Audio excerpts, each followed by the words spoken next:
A lot of people have anointed Islam Makhachev as the GOAT of the lightweight division already. A lot of MMA YouTubers whose logic literally goes, MMA started 2 years ago, no actual specific criteria, and then here's a list and a video that they've uploaded. I'm doing something kind of similar, but I do have a criteria. It's who you beat, how you beat them, when you beat them, right? And also another thing on top of that, titles don't mean anything, because at the end of the day, that's just Dana White picking and choosing his favorite fighters. Now, we've got people like Lucas Tracy saying that someone like Merab Dvalishvili is already a top 10 fighter of all time. That is absolute nonsense. I don't think I'll make a video on that, but that's just a garbage way of thinking. He's also got something like Anderson Silva at like 15. Absurdness, but let's look at Islam Makhachev and see how he compares to Khabib Nurmagomedov, who is the consensus lightweight GOAT, even though I think there's other fighters with the case, just because Khabib didn't do it long enough. But anyway, let's look at the resume of Khabib Nurmagomedov and see who he's beaten and when he's beaten them.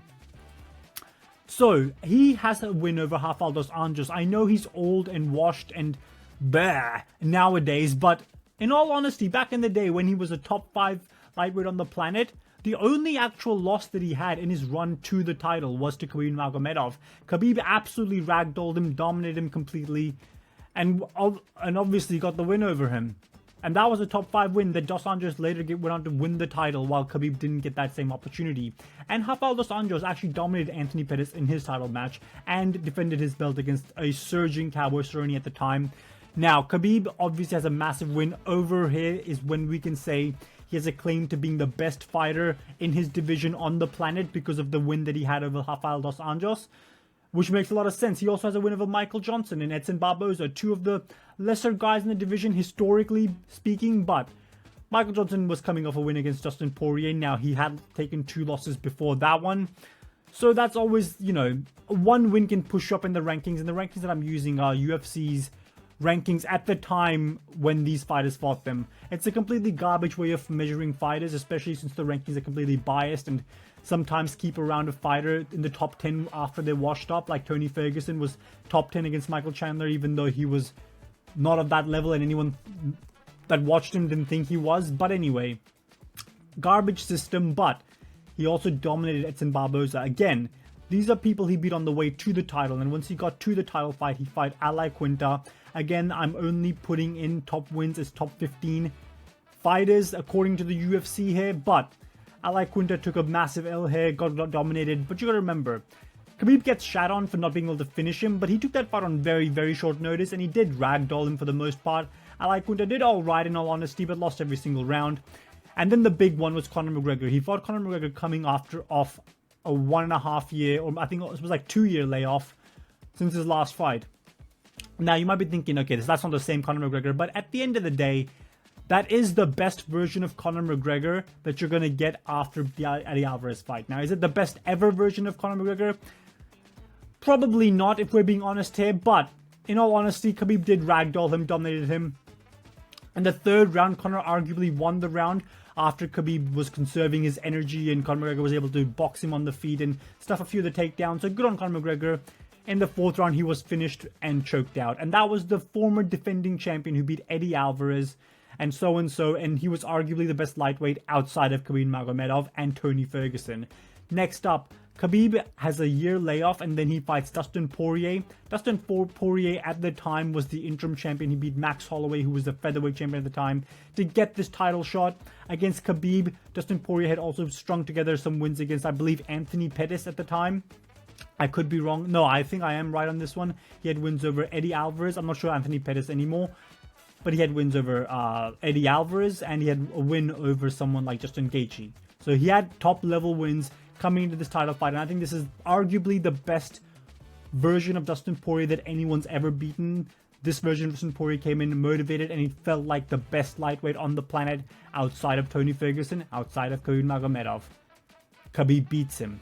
Next up, we have Justin Gaethje. Now, I can't keep saying outside of Khabib and outside of Tony Ferguson, because Tony Ferguson in his last fight against Justin Gaethje got completely destroyed, obliterated, his face turned into mush, his brain forever damaged, and the residual effects of that are being felt to this day, by the way. Anyway, Justin Gaethje completely destroyed that dude, and that's the guy that Khabib, in all honesty, mercy killed. He mercy killed him. He might have lost the first round because he wasn't... listen, the leg kicks on Dustin Gaethje, in my last video I said they weren't all bad. But, you know, like, they are painful. But again, it didn't stop Khabib from marching forward. But anyway, didn't quite stop Khabib from marching forward. Eventually took him down. Mercy killed him with a triangle choke. Apparently because he didn't want to make him tap in front of his family. Didn't really work out. He tapped like a bitch twice and then passed out anyway. Embarrassing, and the referee should be blamed for that one. Anyway, so that is the resume of Khabib Nurmagomedov. What I'm not mentioning is the 29-0 record that he presents. Now, longevity is not important to everyone. I get it. But it's very easy in a sport where it's mano-a-mano to just slip on a banana peel and lose to someone better than you. Islam Makhachev proved that because he has one of those losses, getting knocked out cold. Let's move on to Islam Makhachev's resume. Now, his resume of every single fighter that he fought that was ranked in his division or any other includes wins over Thiago Moises, garbage win. Let's be honest here, anyone that shits on Ali Quinta, this is far more garbage, and Islam Makhachev struggled against him. Well, not struggled in the way that he was losing, but couldn't finish him till the 4th round, I believe. Dan Hooker, dominant, completely shut him down, took him down, finished him immediately. You can't hate on that one. Dan Hooker was coming off losses to Michael Chandler and Dustin Poirier, but again, Islam Makhachev made him look like a child in there. Completely shut him off. And you can't really hate on that performance at all. I think Dan Hooker was coming off a win before that one. Not sure who he was against now that I'm thinking about it. I think it might have been Nasrat Haqparast. Whatever. Anyway, he also has a win over Dustin Poirier. Now, this version of Dustin Poirier is far worse than the previous version of Dustin Poirier. And it's not even comparable. I mean, this version of Dustin Poirier was coming over off of a win against Benoit Saint Denis, but he did get KO'd by Justin Gaethje before that. Beat Chandler, lost to Charles Oliveira. So now we're looking at Dustin Poirier. That's kind of 50-50, not in his prime anymore, in all honesty. If I'm like, listen, you can say, oh, well, it's the same guy just because the number changed. No, it's not the same guy. The last Dustin Poirier was running, not he was running through, but he was absolutely phenomenal. And I think by now his weakness was found out. Like, it was, he had a clear weakness against rear naked chokes. That weakness was found out, and as phenomenal as he looked in this fight, I can't say that this was the same. Like, the lead up isn't the same, the win-loss record ain't the same.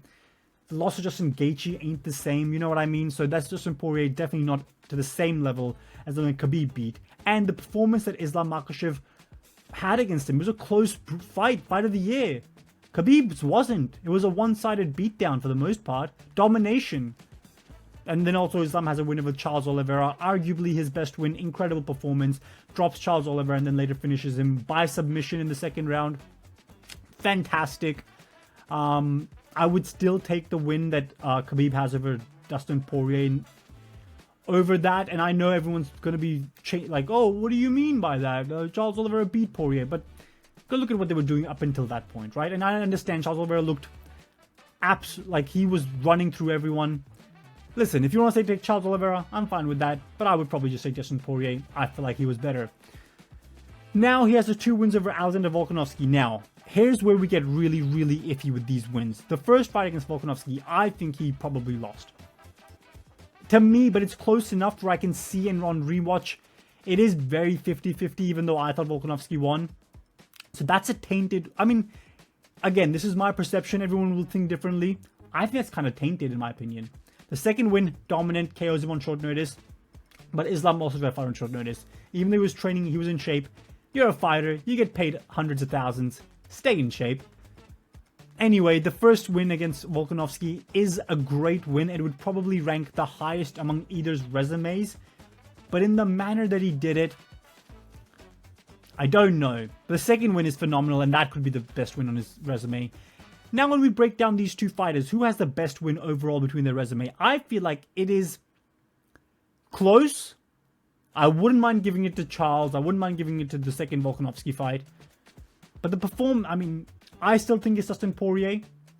But I know as we go into the futures, the fighters of the past lose. Even though they clearly diminish with age, like in every sport ever, at the age of 35, you're not the same. Only in mixed martial arts will you ever hear people saying that, only because you fight once every 6 months. And if you somehow win, it means you're good to go for the next 12 years. That's how the MMA math works. But anyway, I think Khabib Nurmagomedov's resume is stronger. The performances are stronger. They're just better, right? I think the performances especially separate himself from Islam, where Islam has struggled against Poirier, arguably lost to Volkanovski. Didn't look the best against Moises, let's be honest here. Khabib has dominantly won and maybe lost 2 rounds in his entire career. Now we look at their longest win streak. Khabib's longest win streak is 29-0 and he won 13 of them in the UFC. The longevity of Khabib is great. He never slipped on a banana peel. I know he's fighting janitors before the UFC. I can get that. I can get behind that actually. But still, he dominantly won every single fight. And in the UFC, he didn't... It wasn't competitive. There was some fights, you know, where they could stuff his takedowns and all that. T-bow or whatever. I get it. But for the most part, I think he won every single fight that he was in. I can't say the same for Islam Makhachev. I can't say for certain that he won the fight against Volkanovski in their first encounter. Now, he does have a 14-0 resume. That's his longest win streak right now. I think he might have the longest win streak in lightweight history. If he wins the fight against Arman Tsyrukan, he will go 15-0. He will be 1 fight short of Anderson Silva's record that we didn't think it was beatable. Oh, I mean, it is eventually, right? But, hey, he would be the one to tie it and then eventually surpass it, if that happens. I can see, like, Anderson fought better competition. I'm sorry, relative to their era, he fought better competition than Islam did. But the longevity of it, he has slipped on a banana peel, he has a loss in the UFC. But overall, he has 15-1 in the UFC overall resume. Speaking wise, he has slipped on a banana peel, so I want to see him have a great performance and see how he does against Arman Tsyrukan. I'm not going to just give it to him just so he gets a win and it may be a 50-50 fight where you're thinking to yourself, wow, I think Arman might have won that one. No, it has to be in dominant fashion. He has to be in a way that cements himself as the best lightweight on the planet. Because right now, Arman looked phenomenal against Charles Oliveira, and I think he has a good chance at beating Islam. But so far, the longevity, I would give the... Like, it's almost equal. But just the fact that Khabib didn't lose, I would give him the edge. In my opinion. But Islam is close. As you can tell right now, Arman Tsyrukan might be... I mean, I can't say that. Arman does have a loss to Gamrot, so... Listen, he's beatable against wrestlers that can scramble, and Islam can clearly do that. So now the question arises, if he beats Arman Tsyrukan, does he become the GOAT of the lightweight division? I would hold off on it just for one reason. And the reason for that being, is we don't know how the performance will look like. This is not one of those wins where if he just wins, it's enough to be on the resume to put him above Khabib, because Khabib was dominant. As much as the 29-0 gets shat on because he fought farmers and janitors and toilet cleaners, in all honesty. A taxi driver here and there. As much as that's true, Islam wasn't fighting the highest level guys before the UFC either. And he did get a loss in the UFC. Like, in terms of longevity, it's pretty much equal, but you know, that does exist. That is something that is a part of his GOAT run, right? Or maybe right afterwards he went on his GOAT run, 14-0. Defended beat a lot of top guys. If he can beat Arman Tsyrukan convincingly, the argument is there. It's 1A, 1B. Is it Khabib? Is it Islam? Who is the greatest lightweight of all time?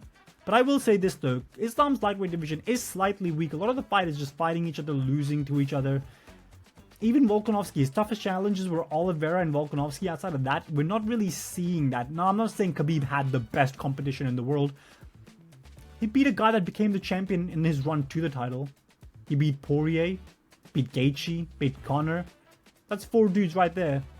And when I say it's only 3 because of the title fights, but it's 4 dudes right there. And then he beat some good guys underneath that. I like Quinta, you know what it is. Better than Thiago Moises. Beat Barboza, beat Michael Johnson. Beat a lot of good guys. Islam's beaten Thiago Moises, Dan Hooker. A worse Poirier. He beat Oliveira, I get it, but 2 Volkanovski wins, 1 on short notice. I'm not going to blame him for that at all, actually. But the first Volkanovski fight he arguably lost. If he beats Arman, the argument's there, but the argument for Khabib will always be the dominance of it all. I don't know if Islam quite matches that. If he gets a 16-0 though, I will shut my mouth. Well, depending on if he, like, obviously if they just feed him Drew Dober again, I'm not going to give him it then, but if he can get to 16-0, it's undeniable he's the greatest lightweight of all time, and I think he would supersede Khabib and crack the top 10 fighters in mixed martial arts history, potentially for me. And maybe he wouldn't though, but he would be in the same conversation as an Usman, Adesanya, those guys. You know, like the guys just below the GOAT 6. You know who the GOAT 6 are? Mighty Mouse, Jones, GSP, Anderson, Fedor. Who am I forgetting? An Aldo. There you go. The GOAT 6, the fighters below just that, you probably enter the conversation with them. Like Volkanovski, Max is a tough one. Max is like above Volkanovski arguably by resume, but his 3 losses, I get it. Volkanovski, Max, all those guys. But we'll see. We'll see what happens. That's my opinion on the matter. If he beats Arman, the conversation is definitely there. If he beats him and then defends his title one more time, or even fights a top-ranked guy in a different division. Actually, no, it has to be lightweight. Fights another contender in the lightweight division and beats him and ties Anderson's record, I think there's an argument he's a top-ranked fighter of all time. And I would say he's the greatest lightweight of all time. Just my opinion, though. Like and subscribe. That's my thoughts on the matter. Don't get overzealous and be in the moment just because you beat your favorite fighter in Volkanovski, Lucas Tracy, you fucking idiot. Finally dropped the F-bomb. Like and subscribe. 183 subscribers. Get me to 200, guys. Just hit the subscribe button and like the video. And comment. And hit that notification, because that's a thing people say to do in videos. Bye.